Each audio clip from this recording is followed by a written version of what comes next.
All right, so this is the SAT practice test number 9 by the College Board. So let's go ahead and get started. Here we go. Section 3.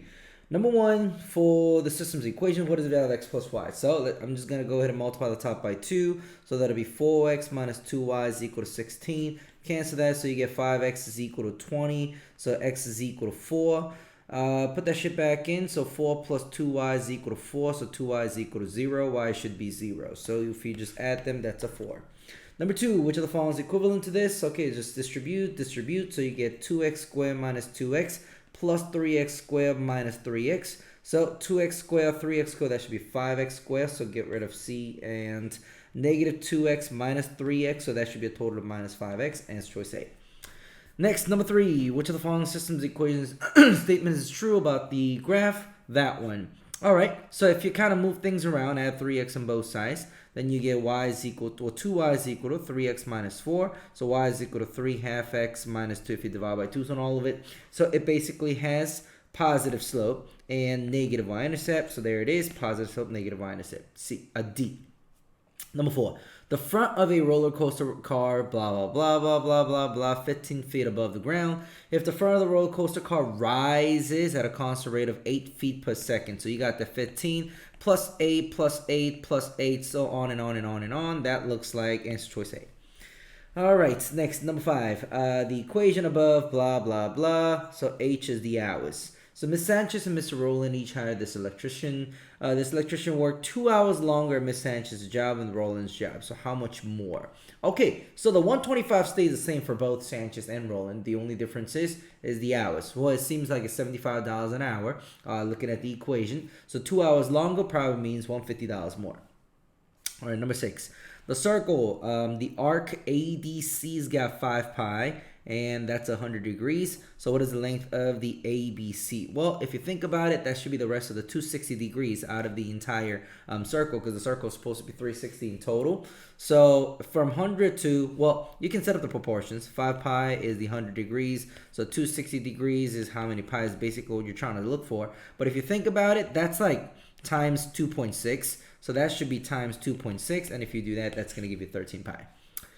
Number 7, what is the value of x? Just move things around. So if you just switch the spot, that'll be 8 divided by 160 is equal to x. So just cancel that, 1 over 20, and that's 0.05. Number 8, if no value of x satisfies the equation, so you want no solution, aka you don't want this equation to make any sense. So if you distribute that, then you're going to get 2ax minus 15 is equal to 3x plus 15 plus 5x minus 5. So basically 2ax minus 15 is equal to 8x plus 10. So all you want to make sure is, well, right now the 10 and minus 15 is different. That's totally cool because we want no value of x satisfying the solution, aka we want no solution. So now you just want to make the 8x and the 2ax the same basically. So 2ax is equal to 8x. So if you cancel that, well, 8 have to be a 4. And if a was a 4, then you get 8x minus 15 is equal to 8x plus 10, which makes no sense because how the fuck does the same 8x minus 15 equal that plus the 10? That doesn't make any sense. So that's why there will be no, that's why there will be no solution, and that's what makes answer choice C. All right, number 9. Systems equation, whatever. How many solutions? Basically, you want a point that is overlapped by all of the 3 equations. So that basically will be that point right there because that is, being intersected at all 3 of the graphs. That one doesn't apply because that only belongs to 1. That one doesn't apply because that only belongs to 2 of the graphs. Only 1, only 2. So that is the only point that is intersected by all 3. That's why number 9 should be answer choice B, 1 point at which all 3 graphs intersect. Number 10, equation is true for all x, so a has infinitely many solutions, so you want the left and right side to be totally equal. Now, foiling the entire left side would be a total nightmare because I don't want to do that. So I'll just be like, the very front term, well, that's what's going to get me this little 20x cubed. So I know that a's got to be a 4, so that wasn't too bad. A is a 4. Now, in terms of b, you can work it however way you want, but what I'm going to do is I'm only going to pay attention to this minus 2x, meaning I'm only going to pay attention to the term that has x to the 1 power. So if you think about it, that will give you x to the 1 power, and then, well, that will give you x to the 1 power also. So if you think about it, well, that's going to give you 16x right there, and that's going to give you minus 3bx right there. So basically, 16x minus 3bx, you want that to equal negative 2x at the end of the day. So just cancel all the x's. So 16 minus 3b is equal to negative 2. Go ahead and subtract 16 on both sides. So negative 3b is equal to negative 18. So that's why b is equal to 6. So b is going to be 6. So 4 and 6 together, that's going to multiply to 24. Number 11, which of the following represents all possible values of x? Yeah, I'm not going to really cross multiply and then I'm going to get something quadratic, move it over to once I said it equals 0. Way too much work. I'm just going to start from the bottom and start plugging it. 4, 4, 4. Let's see if this works. So that'll be 4 over 1 is equal to 8 over 2, which is absolutely true. 4 is equal to 4. So that is true, which means I'm going to also check C, check B, but not A though. All right, now let's try negative 4 and see if that's going to work. So that'll be negative 4 over negative 7, and that is equal to negative 8 over 2. That doesn't make any sense because 4 over 7 is equal to negative 4. That's absolutely no-no, so C's out now. And then finally, I'll go ahead and try 0, and that should be really easy. 0, 0, 0. So if you do that, then that'll be 0 over negative 3 is equal to 0 over 2. 0 is equal to 0 indeed, so there it is, B. So, yeah, I mean, you could have, cross-multiply, set it equal to each other, and then move it over to one side, set it equal to 0 factor, and you would have probably gotten the same solutions. But whenever you get that, you got to check for the fucking extraneous solution. So if you're going to check back whatever answers you get back into the equations, I mean, given that you have these numbers to try in the answer choices, why the hell would you even solve it to begin with, right? So you shouldn't do that. All right, number 12. Which of the following is equivalent to the expression? Basically, you just need the common denominator, so you can just multiply this by 2x plus 1 over 2x plus 1. So when you do that, you get 1 over 2x plus 1 plus 10x plus 5 over 2x plus 1. So that's why it's going to be 10x plus 6 over 2x plus 1. So that would be answer choice D. Now, as I've been talking about in my other videos, you could have just simply plugged in something like x is equal to 2 into the original expression and see what that becomes. Well, if you do it, well, that'll be 1/5 plus 5, so that'll be 26 over 5. So you just put the 2's back in and see which one gives you that. If you want me to double check, if you look at the choice D, well, you get 26 over 5, exactly what I was supposed to get as the original expression. Number 13. The graph, which of the following defines f? Basically, these are all nicely in the vertex form. So if you look at it, vertex is 3 and 1. So it should be x minus 3 squared plus 1. Well, I don't know what the a is going to be. So something like this. And that basically gets rid of b and d because it's not supposed to be plus. It should be minus. And, well, is it going to be a 4 or nothing, like 1 here? Well, you can just plug in a point, right? So in order to double check between a and c, I would just go ahead and try plugging in, how about this, 4 and 5. So I'll be like, this is 5, and then x is 4. And 5, x is 4. Let's see which one makes more sense. C, that'll be 5 is equal to 4 minus 3, which is 1. 1 squared, which is just 1. 1 plus 1, that's 2. That seems like a no-no. Let's double check on A. That'll be 5 is equal to 4 times 4 minus 1 square, which 4 minus 3, which is 1. 1 squared, just 1. So that'll be this. So 5 is equal to 4 plus 1. Absolutely true, and that's why is the answer. Next, number 14. In which of the following does the shaded region represents the solution? Okay, so first of all, I'm going to graph 2 of them, my own. So that would just be basically y-intercept of 2, and then just like slope of 1. And since y is greater, you're going to color the top region. And then let me show you in the other color for the other one. So I'm going to graph that in green. But first of all, subtract 2x on both sides. So 3y is less than or equal to negative 2x plus 6. And then divide by 3's on all of it. So there you have it. Y is less than or equal to negative 2/3 x plus 2. So if you graph that, start at 2. Slope is kind of flat, negative, so something like this. And then the y is less, so you color the bottom portion of it. And as you can see, the solution region you should be looking at is this overlapping region right here, somewhere to the left of it. And if you look at the answer choices, only B matches for that. Number 15. So once again, this is one of those that if you square, then you're going to get x squared on the right side, quadratic, move it over to one side. Too lazy to do that. I'm not going to do it. I'll just look at the answer choices. Let's try it too. So that'll be square root of 4 is negative 2. Absolutely not true because square root of 4 is just 2, not plus or minus 2. And then, so that immediately gets rid of a also. So let's try negative 1 to see if that's going to work. So that'll be square root of 1, which is negative 1. So that's positive. And that is absolutely true, which is why it's B. And yeah, D is wrong too. All right, moving on. Number 16. What is a volume of a right rectangular prism? Right rectangular prism with 4 by 9 by 10. Hell doesn't look like it. Who the fuck cares? 4 times 9 is 36. That's 0, so 360. Number 17. What is the value of 2x plus 1? If you just simply divide 2's on both sides, then you get 2x plus 1 is equal to 2. So there it is, 2. Number 18, the figure above, whatever. G is basically grab that shit and move 6 units up. So where's the maximum? Right now, maximum is at 2. If you move that 6 units up, it's going to be at 8. Next, number 19. Triangle PQR is a right angle. Q, so Q right there. I'll just be like P and R right here. If sine R is 4/5, so I'm going to go to R, and then sine is opposite over hypotenuse. So that should be a 3. You kind of really don't need that, but I saw the 3, 4, 5, so I just filled it in. What is the value of tangent P? So I'm going to go to P right there, which is, now tangent is opposite over adjacent, so there it is, 3/4. Number 20, the graph linear function. Okay, cool story, bro. The graph of the linear function G not shown is perpendicular. The moment I hear perpendicular, negative reciprocal slope. So right now, the slope is -2 over +1. So there's -2. That's the slope of this f of x. So slope of g of x, the slope better be +1/2, right? Because negative reciprocal. So change the sign and flip it over. And pass through the point 1 and 3. What is the value of g of 0? aka x is 0. You're looking for the y instead. So y is equal to mx plus b. Just plug it in. So you can use that point 1, 3. So y is 3. Slope I already got at 1/2. And x is 1 plus b. So 3 is equal to 1/2 plus b. Call that 6/2 to have common denominator and subtract 1/2 from both sides. And there you have it. b is equal to 5/2 or 2.5. But like I said, keep it in fractions to be safer. And that basically wraps up the entire section 3. So let's go ahead and now move on to section 4. Here we go. Number 1, what value of x satisfies this? Well, you can just fucking take out the 3's on all of those. So that'll be x plus 1 is equal to 9, so x is equal to 8. Number 2, 2 units of length used in ancient Egypt were cubits and palms, where 1 cubit is equivalent to 7 palms. Okay, so 1 cubit is 7 palms, whatever the fuck that means.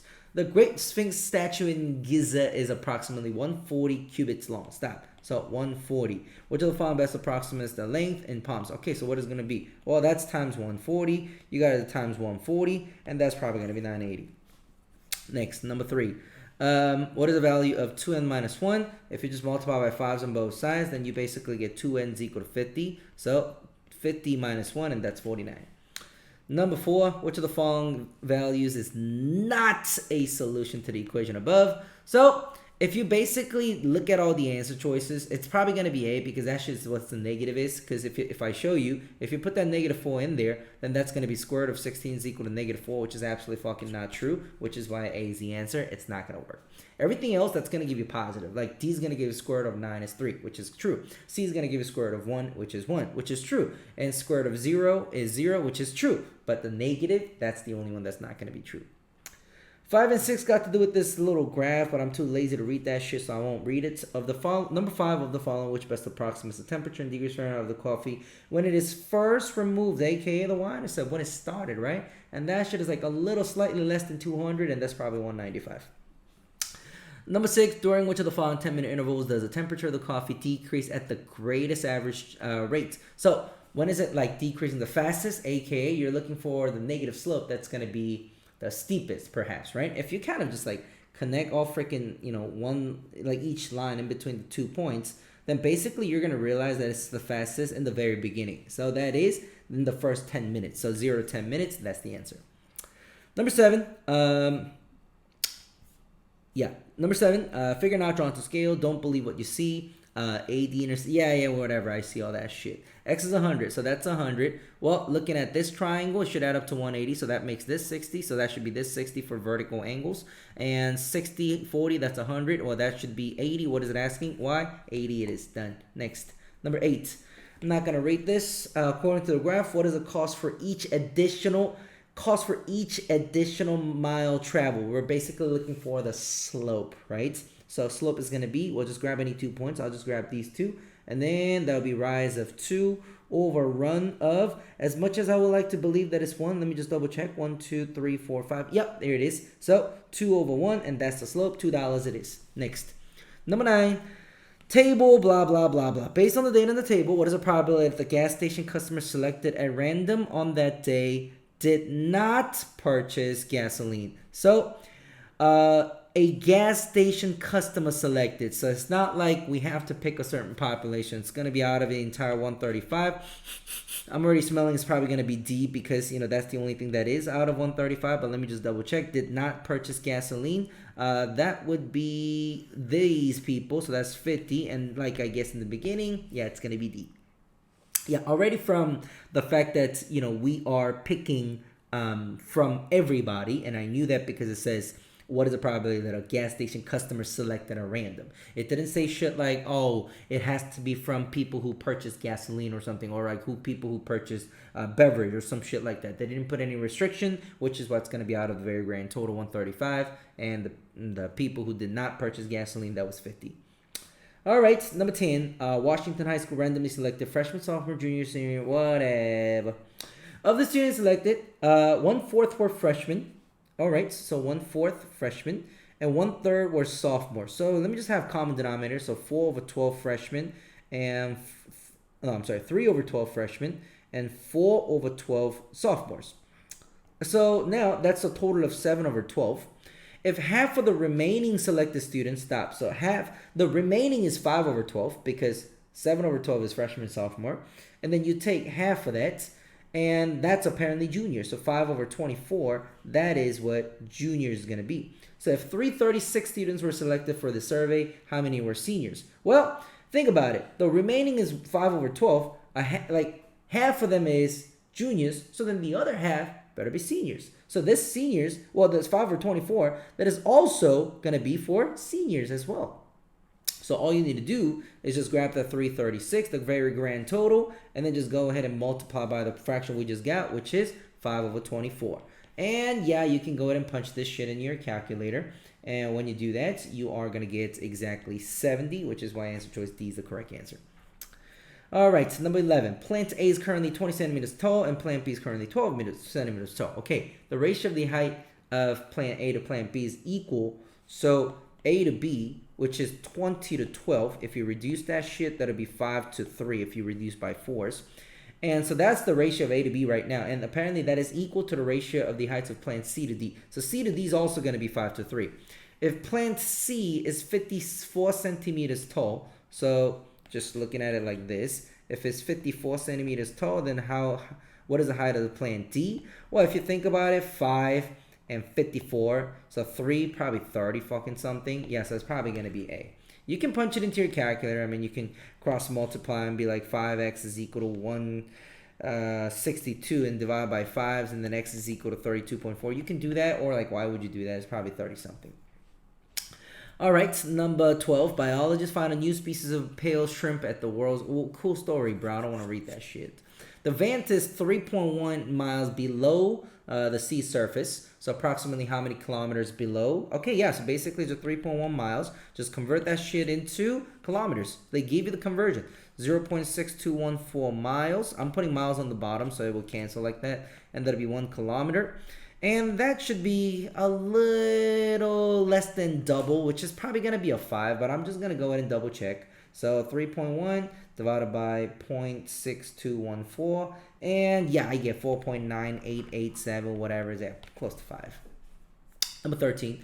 A cargo helicopter delivers only 100-pound packages and 120-pound packages. Okay, so for each delivery trip, the helicopter must carry at least 10 packages. Stop it. So I'll call this X, I'll call this Y. So X plus Y better be 10 or greater because at least 10 packages. And a total weight of the packages can be at most 1,100 pounds. So I'll be like 100X plus the 120Y, and that is less than or equal to 1,100 because it's at most, right? So what is the maximum number of 120-pound packages that the helicopter can carry per trip?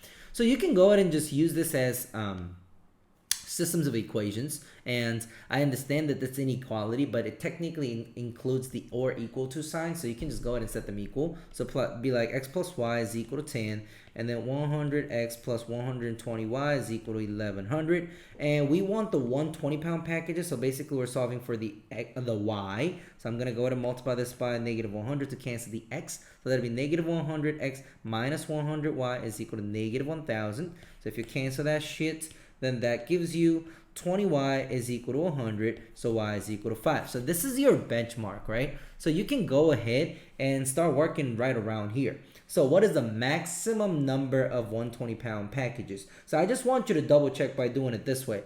If you have 5 of the 120-pound packages, that's a total of 600 pounds, right? And the rest of the 500 pounds, because you can only go up to 1,100 pounds. Well, 500 pounds, well, that's going to be a total of 5 packages, right? So 5 packages is 100 pounds, and then that's also 5 packages. So that actually matches your requirement. So that is probably going to be my answer. But now, first of all, the fact that C already works means the A and B should be out because you are looking for maximum number. So 2 and 4 are less than 5, which means if you're looking for maximum and the fact that 5 works, the only possible answer that could be, if there is one, is probably going to choice D. So if you try that, just if you want to double check, because, I don't know, you're feeling kind of unsure about, oh, like, can I just fucking use the equal signs instead of the inequalities? Yeah, because, you know, if you try that 6, if you have 6 of the 120-pound packages, that's a total of 720 pounds. So given that you can only go up to 1,100 pounds, you only got 380 pounds to work with.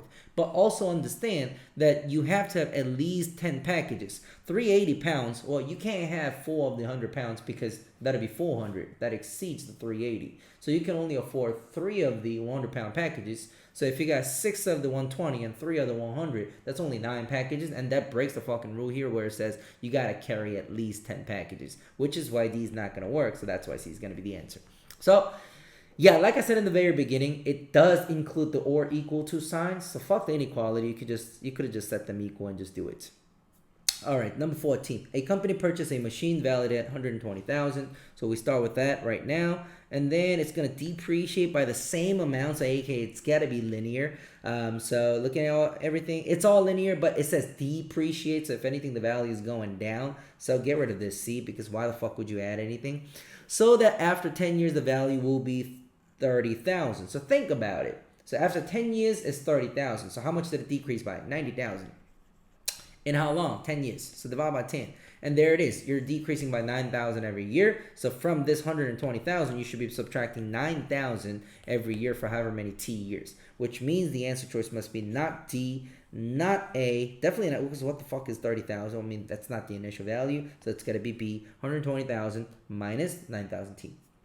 Number 15, line M contains a 0.24 and 0.1. Well, that's the y-intercept right there, right? If you notice, x is equal to 0. What's the equation? Well, look at it. That's the only one with the freaking, y-intercept of 1. So I probably wouldn't even fucking do this problem. But if you wanted to double check, I mean, yeah, the 0, 1, and 2 and 4, do the slope. 1 to 4, rise is 3. 0 to 2, run is 2. So slope should be 3 over 2, which matches this one as well. I wouldn't have fucking checked that because, once again, you have the y-intercept, and D is the only one that has that.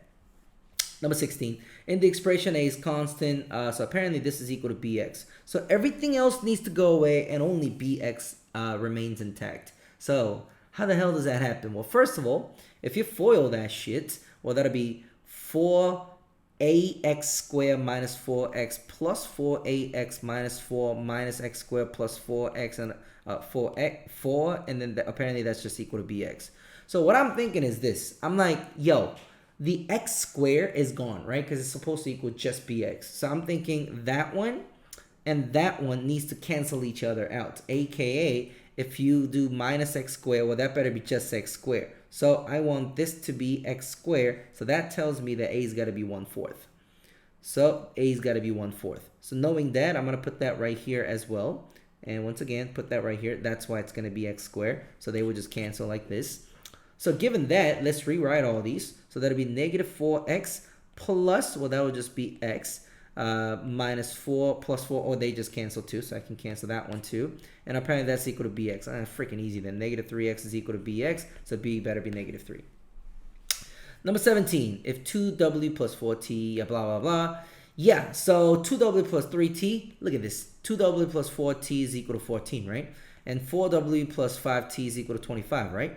So if you just add these two, then you're going to get 6w plus 9t is equal to 39. And you know what? Just try dividing by 3s and see what you get. 2w plus 3t is equal to 13. And that's literally what the question was asking for. So 13 it is. Do you really believe that it's just a fucking coincidence that I just happen to add the fucking two equations and I happen to get something that I can apparently reduce to 2w plus 3t, which is exactly what the question's asking for? Yeah, probably not a coincidence. The College Board douchebags do these on purpose. Only if you see the trick, right? Number 18 and 19 to do with this shit. What is this? Jennifer bought a box of crunchy grain cereal. Fuck, whatever, blah, blah, blah. Serving size of 3/4 of a cup provides 210 calories. Why couldn't just they just say fucking shit, you know, like how many calories per cup? Like they had to say shit like, oh, 3/4 of a cup gives you like 210 calories. But whatever, 50 of which are from fat. Okay. In addition, each serving provides 180 milligrams of potassium. I don't know what the fuck that means, but whatever. Which is 5% of the daily allowance for adults. Okay, so number 18. If P% of daily allowance of potassium is provided by X. Dude, I just fucking read that, right? Just take a look. I just read it. 5% of the daily allowance is provided by each serving. So what can I say?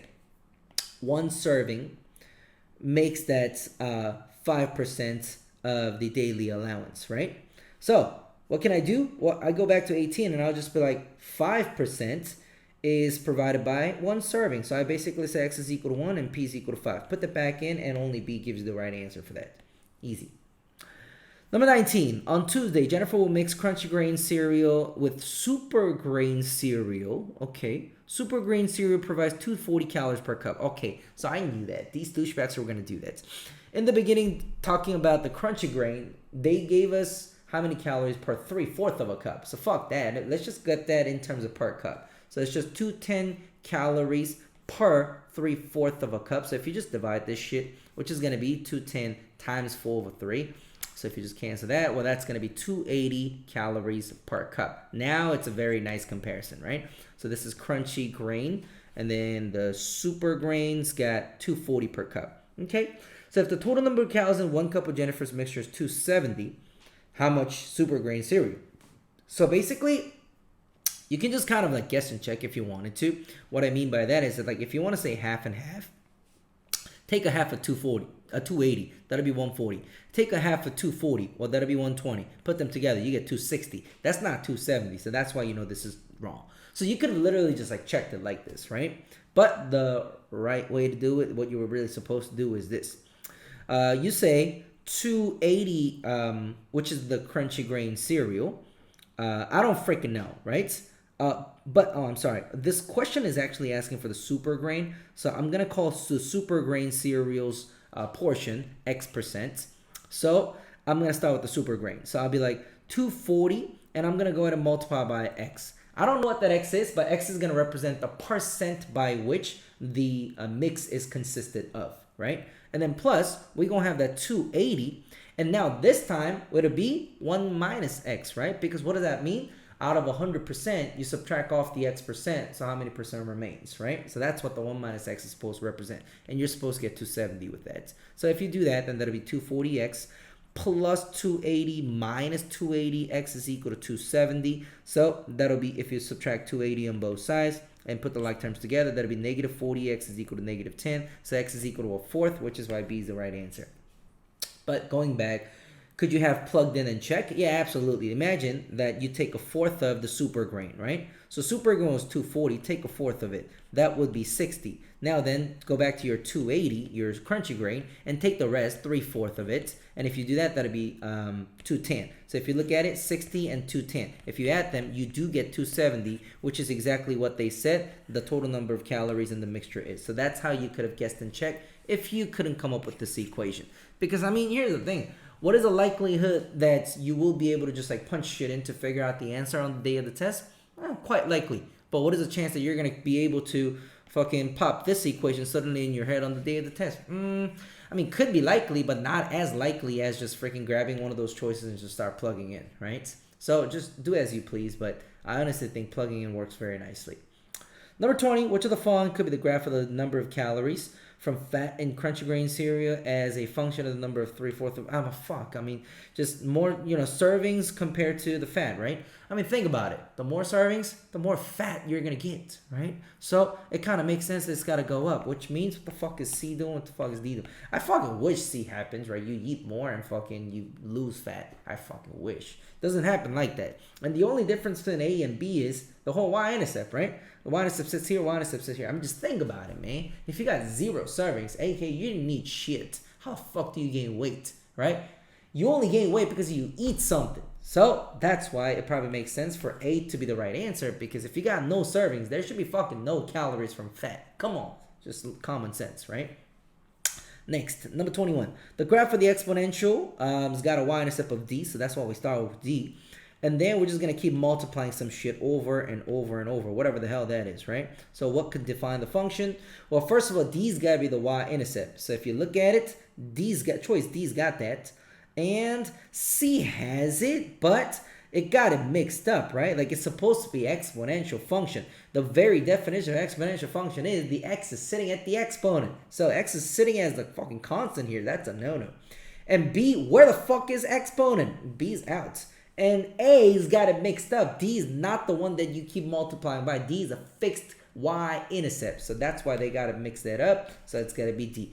D is the one that says you start with that D and you multiply by 3 and another 3, another 3, another 3, another 3, however many times, depending on what the x value is, which exactly matches what I said in the beginning. Number 22. The weights in pounds of 15 horses in a stable were reported, and the mean, median, range, and standard deviation were found. The horse with the lowest reported weight was actually found to weigh 10 pounds less than its reported weight. Okay, so the actual was even 10 pounds less than whatever they reported. So what value remains unchanged if the 4 values are reported using the correct weight? So basically what we're doing is we have these 15 horses, whatever, and we're grabbing this guy and we're subtracting 10 on it, right? Because the actual was supposed to weigh 10 pounds less than what was previously reported. So basically you're just subtracting 10 on the lowest guy. So first of all, let's start with standard deviation. Does that affect standard deviation? Absolutely, right? Because now the lowest guy lost even more, right? So standard deviation by the definition is how different is everybody from each other, and the fact that your very lowest guy is even more far from the average of everybody else, yeah, that already means the standard deviation has changed. So that does change, which is why that's out, because it says remains unchanged.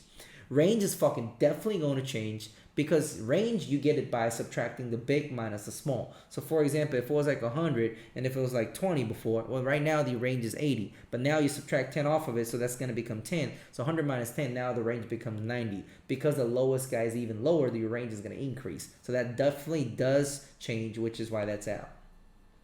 Now, I'm going to go to mean because I know B is the answer. Mean is definitely going to change, because how do you get mean? You add everybody and then you divide by, in this case, 15 horses, so 15, right? But remember, this is subtracted by 10, so your whole sum is subtracted by 10. So you're dividing by the same amount still, or same number of horses still, which means the mean's going to go down. So that will change, which is why that's out. The median, yeah, probably won't likely change, right? Let me just show you the idea. Imagine you have data set just with like 3 horses. Let's just say like 100, I mean, what kind of fucking horses weigh 100 pounds?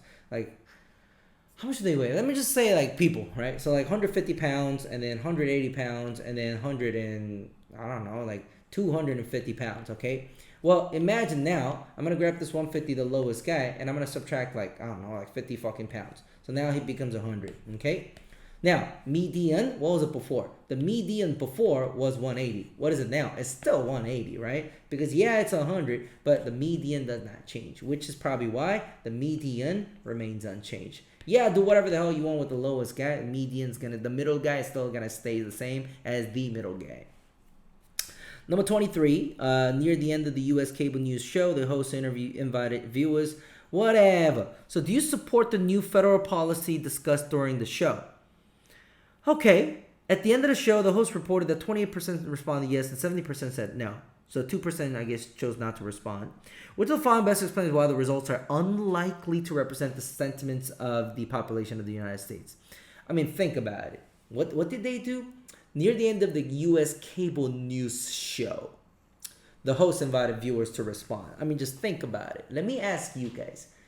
Whoever is watching this video right now, who the fuck watches U.S. cable news show to watch some fucking debate that talks something about some polls on like, oh, you know, like, what do you think about new federal policy? I mean, don't even fucking try to lie to me. How many of you do actually watch that shit? So let me ask you, if they, you know, come up with whatever, let's just say, I don't know, they're talking about like monetary expansion, right? Like we need to fucking print more and more and more money.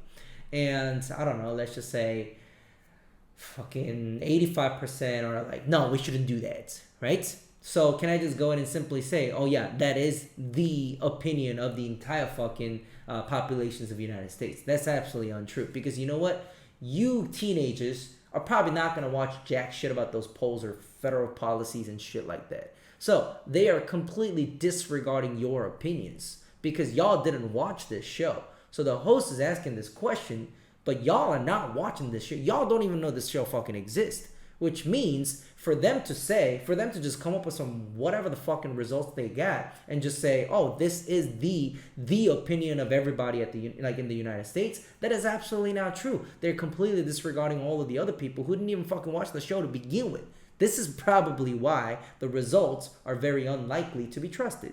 So let's just pick something that sounds like that. D. The show did not allow viewers enough time to respond. No, that's not what it is. C. There were not 50% yes. No, that's not what it is. B. Those who responded to the poll were not a random sample of the population of the United States. Absolutely. They picked a certain type of people. Those nerdy, geeky ass people who would actually take the time to fucking watch that TV, whatever cable news show with all these debates and shit about the new federal policy. Once again, the very minor freaking geeky and nerdy people, and they got some results, and then they're just saying like this is everybody in the United States. No, you can't say that. A, the percentage do not add up to 100%. Yeah, I mean, who the fuck cares? 2% probably didn't choose to respond. So they're like, fuck that. So, B it is. It's not taking into account everybody. If you wanted to make the survey a fair game, you should have picked some random people, right? Like, pick a few people out of fucking high school. Pick a few people out of, these people who are watching this U.S. cable news show. Pick a few people out of fucking Squid Games or some shit like that, man. Like, you gotta pick random people and ask this question and see what the results are gonna be. All right, number 24. So f of x is that, f of x plus a is this. Okay, so let's just do it. So f of x plus a, if you kind of plug it in here, then that'll be 5 times x plus a squared minus 3. And apparently that's equal to 5x squared plus 30x plus 42. So if you kind of follow this shit out, that'll be 5x squared plus 2ax plus a squared minus 3 is equal to 5x squared plus 30x plus 42. At this point, I'm probably only going to look at one thing, which is going to be 5 times whatever this is. You subtract 3, and I should get 42. So you know that this a squared is going to be a 9, so a is going to be a 3. Or negative 3, so plus or minus. A is going to be plus or minus 3. But given that this is a positive right there, I'm probably just going to go for positive C and move on. Right? A positive 3, so answer choice C, move on. But if you want me to show all the rest of the work, let me go ahead and show you that. So if you guys do this, then that'll be 5x squared if you distribute everything, plus 10ax plus 5a squared minus 3 is equal to 5x squared plus 30x plus 42. If you came this far, please, at this point, you can cut again because all you have to look at is just 10ax having to be the 30x. So now a has to be positive 3, answer choice C. All right, number 25. If sine x is equal to a, which of the following must be true? Well, if you think about it, if you draw yourself a right triangle, just pick an angle x, and then sine is a, which means I'm just going to call it a over 1 because opposite over hypotenuse. So I'm just going to go here, and then I'll be like opposite a over hypotenuse 1. I can go ahead and do Pythagorean theorem to find out the third side, but I probably won't do that unless I really, really have to. So if you guys look at it, I mean, first of all, sine of x squared. What the fuck do we don't ever talk about something like sine of fucking x squared on the SAT, so probably not going to be it, right?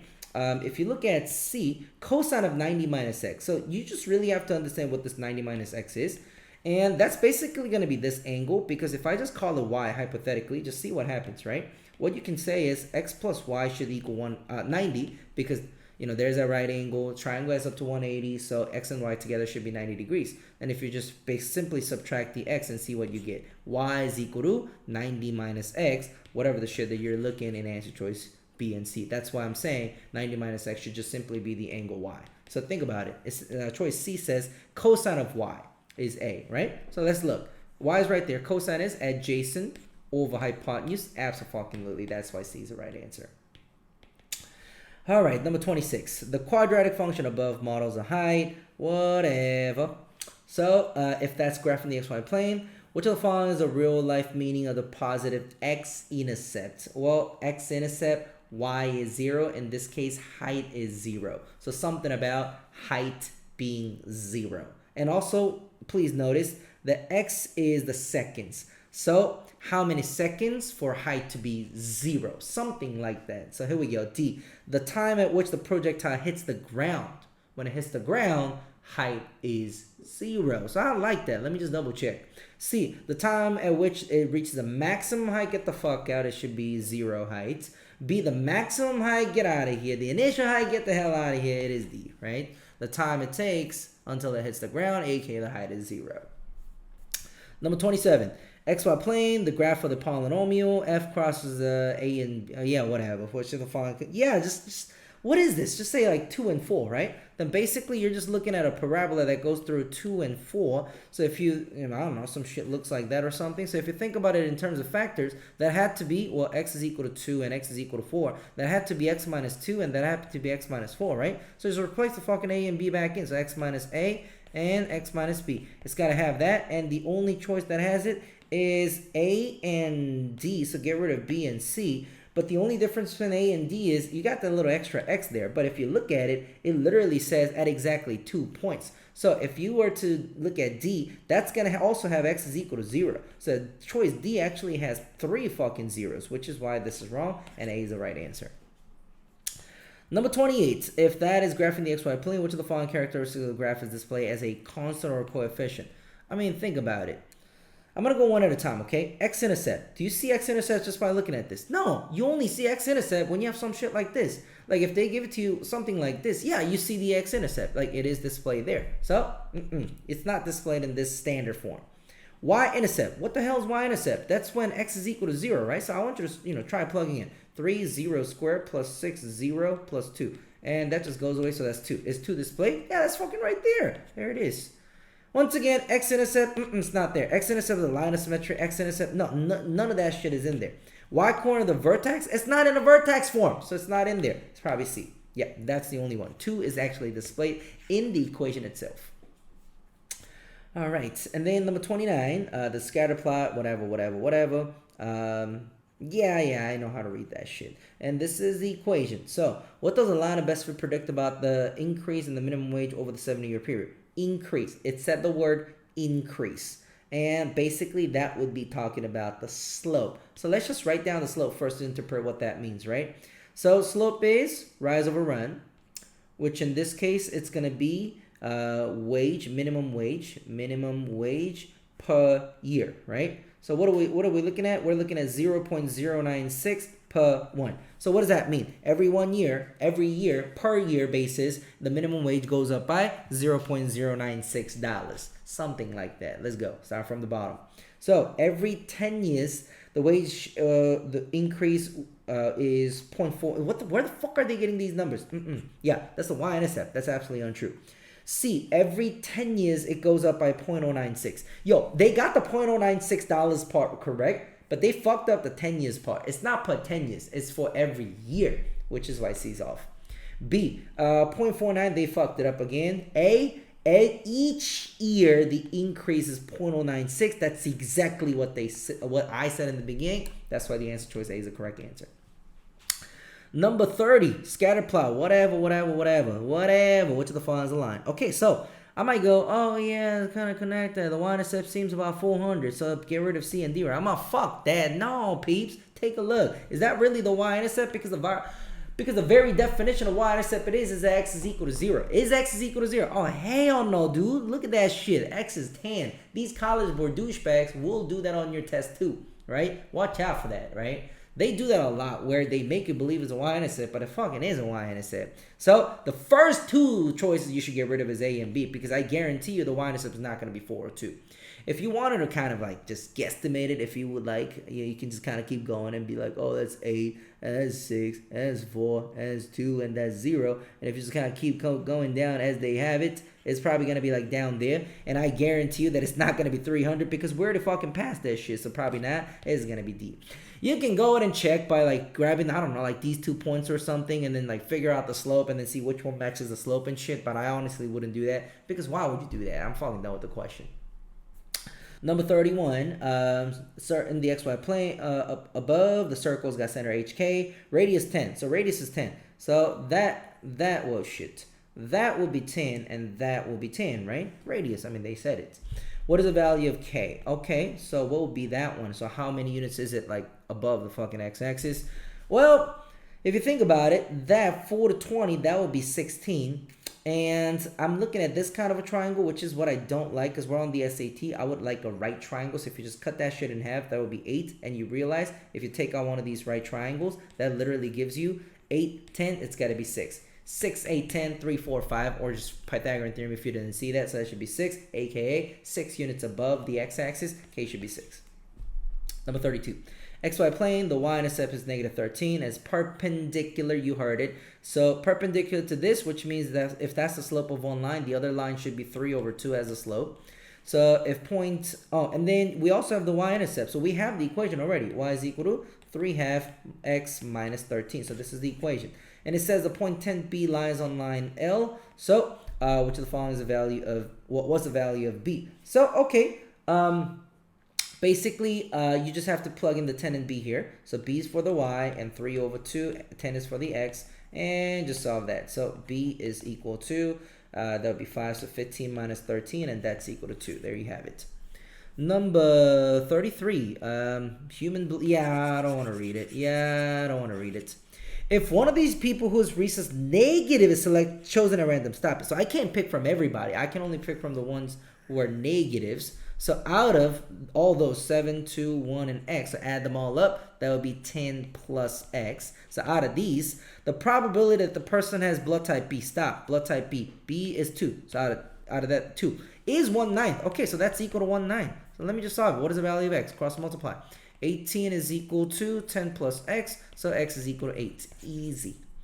Next, number 34. Based on the graph, how many of the games did the soccer team score? Goes equal to the median number of goals for the 29 games. So total of 29 games, and out of that, the very median is going to be the 15th game. So I'm just going to go ahead and look for the 15th game, right? Because that will be the median.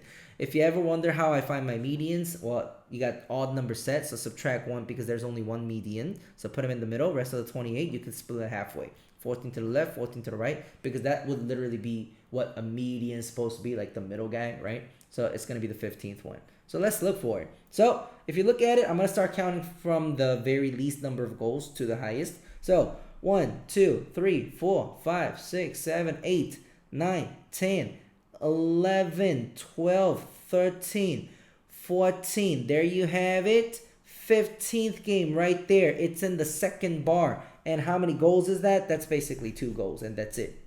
Number 35, Gisela would owe $15,500 in taxes each year if she were not eligible for any tax deductions. Okay, so this year, Gisela is eligible for tax deductions that reduce the amount she owes by $23.25. So she's getting that $23.25 waived, right? If these tax deductions reduce the taxes Gisela owes this year by D%, what is the value of D? So basically, she is getting that $23.25 excused out of the entire $15,500. And if you just punch that shit in, then that's going to be 0.15, aka 15%. So D%, 15% it is. So the answer should be 15.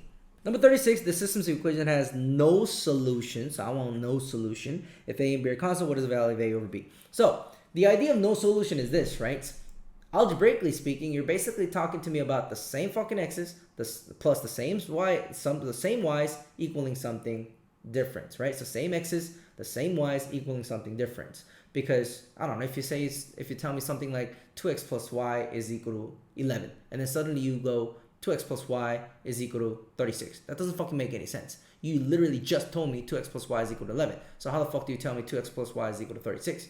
That makes no sense, aka no solution. Graphically speaking, that's basically 2 linear equations that have the same slope, because the same x's and same y's mean when you move over the x to the other side and put it in y is equal to x plus b form, and you divide by whatever is next to the y as a coefficient, well, you're going to get the same slope for both of them, but different y-intercept, right? Because if you're the same slope and same y-intercept, that's basically 2 identical linear equations that are going to overlap on top of each other, aka that's called infinitely many solutions. If you want no solutions, you want 2 lines that are parallel, aka the same slope, but different y-intercepts, so they start from a different point. So they are starting from a different point, but they are parallel, so they're heading in the same direction, so they're never going to meet with each other. So however you want to think about it. So if you understand that, this question was a joke because right now 12 and 9 on the right side. That's good because I don't want them to be the same. If they're the same, that's called infinitely many solutions. I want them to equal something different. So right now all I want is the A to equal this 3/4 and B to equal this 1/2, and there you have it. A should be 3/4 and B is 1/2. The answers are literally in the fucking question. So what is the value of A over B? So basically 3/4 divided by 1/2. So that'll be 3/4 times 2/1. If you cancel that shit, that'll be 3/2. And that literally is your answer. All right, moving on. Number 37 and 38's got to do with this table shit, whatever. 37, based on the information in the table, how much greater, so we're going to be subtracting some numbers, was the median number of international tours in 2013 and the median in 2012. Okay, so the median, the middle guy, that's 1, 2, 3, 4, 5, 6, 7, 8, 9 total countries. So median should be at the 5th guy. I'm going to start from the 2012 first, right?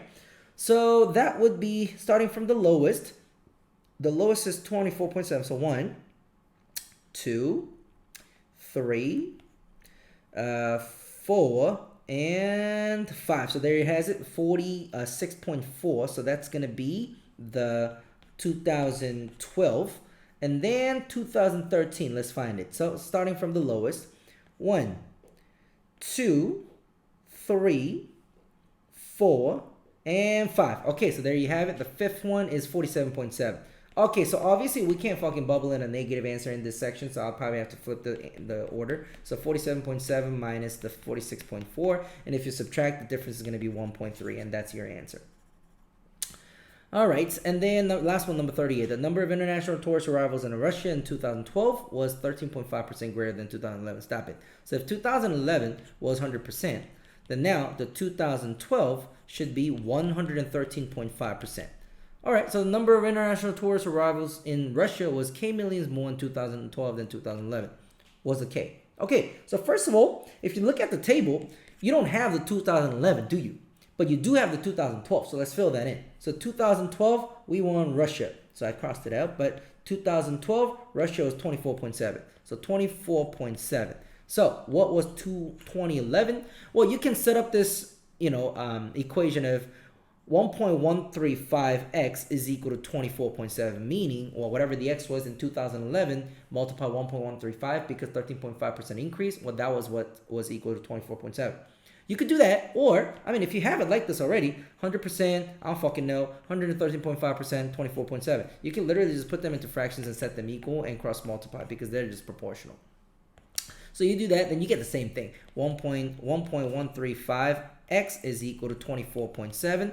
So if you just use your calculator to divide by 1.135 on both sides, so just go ahead and do that. And then if you do that, you get x is equal to 21.7621145. I'm just going to keep some decimals. And basically they want K more million in 2012 than 2011. So I just want the difference. So you can go ahead and just grab that and subtract, right? So just subtract those two. And if you do that in your calculator, then you are going to get 2.937888546, and they want me to round to the nearest integer, and that's going to be rounded to a 3 for the integer. And that basically wraps up the entire section 3 and 4 of the practice test number 9 by the College Board.